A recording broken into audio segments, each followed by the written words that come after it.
All right, so today I'm bringing back boxing for beginners. This one will be about mental toughness.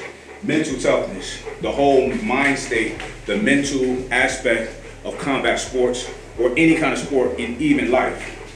First, I want to send a big shout out to Audible because I've been reading this book or listening to this book that I downloaded from Audible. It's called Mental Combat by a guy named, the author is Phil Pierce. And the book is right up my alley. And this video today, what I'm talking to you guys about, this book will help you with formulating, using that mental toughness. You know, the book is Mental Combat. Use my code audible.com/haterproof or text 500-500, haterproof to 500-500, and you get a free month, 30 days free, download whatever you want. But this book, I want y'all to go download, it's called Mental Combat. So, you need to be in shape, you need to have your conditioning, you need to have your skills on point. This is with any sport, not just boxing. But one thing that can carry you and give you an edge, an advantage over a lot of your opponents will be mental toughness, okay? Now, I talk about this all the time. When you're faced with like adversity or something that pops up that you're not expecting, a lot of people can't handle that shit. They don't handle it properly. But when you have that mental toughness, you can stay calm through chaos, and that's what's mandatory, that's what's necessary, okay? It's just like The Art of War, just like Tao Te Ching, all of these books that I be giving you guys, it reaffirms that, and it breaks it down so eloquently, especially this book, Mental Combat. I really want y'all to download it and listen to it. What I'm doing today on the bag, this is something that y'all can do. You know, I want to be great, you know what I'm saying? So I come out every day, multiple times a day to do this shit. And I'm not even in training camp yet. I start training camp next month. But I'm still coming out here every day with my conditioning. And I'm just throwing punches nonstop, okay? What you're doing, now you're not gonna be in a fight throwing punches like this, okay? But just getting your body more acclimated to just throwing nonstop, but you do incorporate some hard explosive punches out of that.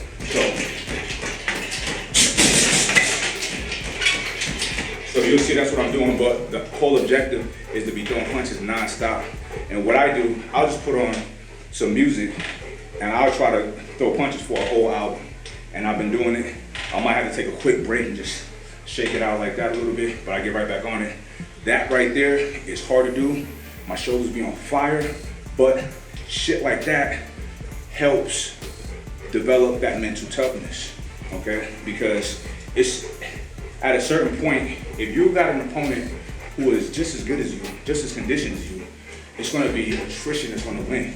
It's gonna be who's stronger up here. Whoever shows that they're tired, they're at a disadvantage. Because I'm gonna go back to, I wanna say, the Thriller in Manila with Muhammad Ali and Joe Frazier. Joe Frazier didn't come out for the 15th or 14th round. He put on the stool. Muhammad Ali was about to put on the stool. They both were fucking drained, spent, done, dead. But one man showed he was tired first, so the other man won. But even in the ring, if you're tired, you're gonna get tired. You're human. I don't care how conditioned you are. You're gonna get tired. He's tired too. You don't show it, okay? He shows it, it's gonna give you a boost of energy, a boost of confidence. But if you show you're tired, he's gonna get that boost of energy, that boost of confidence. So all of these things, like the mind has control over the body. That's what y'all don't, some of y'all understand, but so many people don't. I've been there, I know for a fact it does.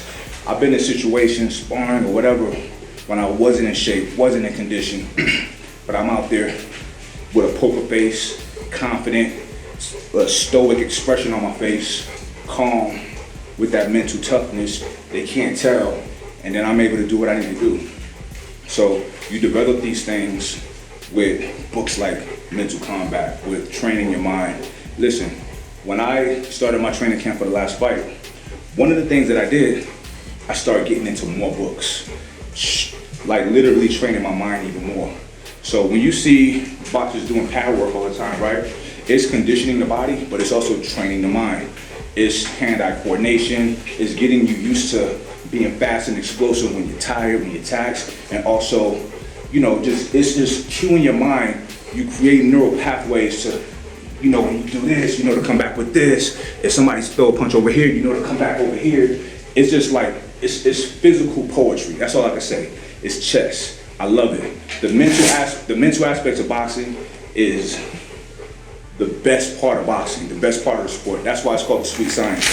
So anyway, I want y'all to take that into consideration. Incorporate training your mind and trying to develop that mental toughness along with your physical toughness and your skill work, okay? Because the mental toughness is more important than all of that. Let me tell you, when I was 11 years old, first time I walked into a boxing gym, the coach told me, he says, listen, you gotta be in shape, that's a given. But this sport is 80% mental, 20% physical.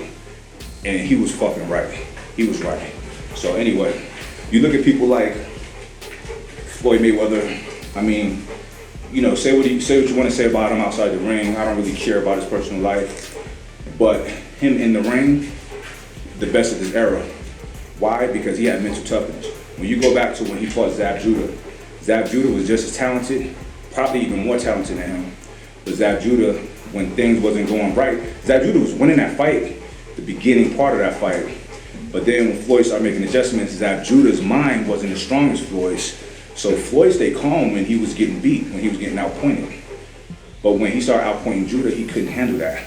And you gotta know how to, when you're losing, sometimes you can win a game, or you can win an argument, or you can win anything in life, but you may not be blowing that person out the whole way. You might be getting beat a little bit, and then you gotta make adjustments to come back and win. But just because you're down, don't mean you're out. So don't quit and don't get mentally weak. You gotta stay calm, stay strong mentally, and carry it through. And that's what I see Floyd and a lot of great athletes like LeBron, that they have that mental toughness. And their training shows it, man. Like, that's where you develop a lot of this is in the training. I'm out here every fucking day. Every day. When I'm out of town, you see me, I have my gloves attached to my backpack. If I want to find a gym to go hit the bag, just shake it out. You know, 30, 45 minutes to an hour, non-stop punching, straight up. So you gotta train, you gotta want to be great, all right? So that's all I got for y'all, Boxing for Beginners. We're gonna bring the series back, all right? Much love.